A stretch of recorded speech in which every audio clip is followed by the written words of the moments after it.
Vous avez apporté, Jean-Christophe Lagarde, là je parle de la campagne présidentielle, votre soutien à la candidate Valérie Pécresse. Est-ce que vous vous considérez aujourd'hui comme un allié qui va participer activement à la campagne de cette candidate ? Bien sûr, et nous avons pris le temps de construire cette alliance. Vous savez, au cours des 5 dernières années, l'UDI a conquis son indépendance à travers un certain nombre de combats politiques, aux élections européennes, aux régionales. Et c'était pas une évidence d'aller soutenir Valérie Pécresse à l'issue de la primaire. On a discuté pendant un mois et demi, et je dois dire qu'elle voulait que ce soit une alliance sur un projet, et nous aussi. C'est-à-dire qu'elle va tenir compte de votre ligne, de votre programme centriste dans son programme. Bien évidemment, il y a une part du programme de l'UDI qui est reprise par Valérie Pécresse. Je ferai observer à tout le monde que son slogan sur l'Europe, une France forte dans une Europe puissante, c'est mon slogan 2019. Bien, mais ça ne mange pas de pain, un slogan. Non. Quelle proposition, d'abord c'est un signe. Par exemple, la taxe carbone aux frontières, qui est absolument indispensable à la fois pour rétablir l'équilibre des forces pour nos entreprises, au bénéfice de l'entreprise, et combattre le réchauffement climatique.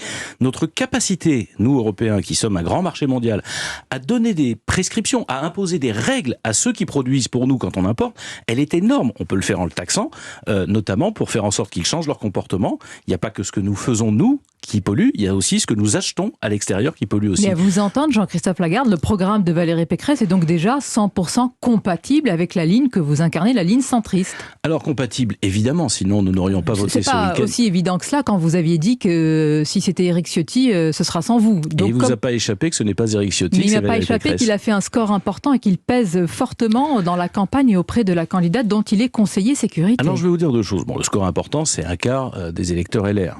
Faut peut-être revenir aux choses plus raisonnables que l'effet de loupe que ça peut donner.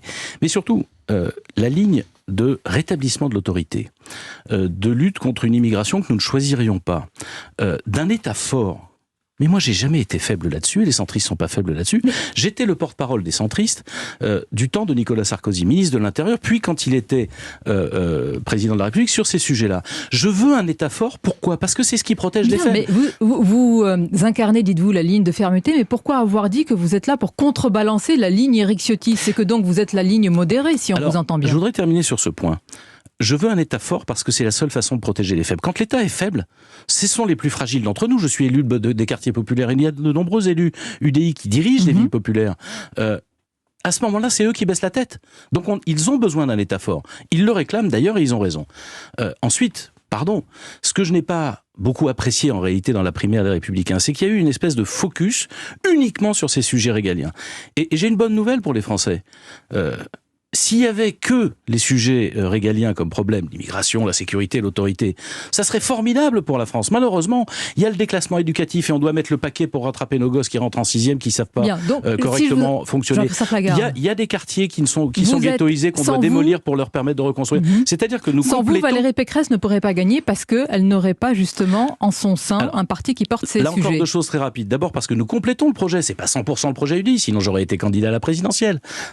Mais je pense que sans nous, elle ne pourrait pas gagner pour une raison simple. Les seules fois où un candidat venu de la droite et du centre a gagné l'élection présidentielle, c'est quand il a su rassembler les deux. C'est ce que Valérie Pécresse a su faire.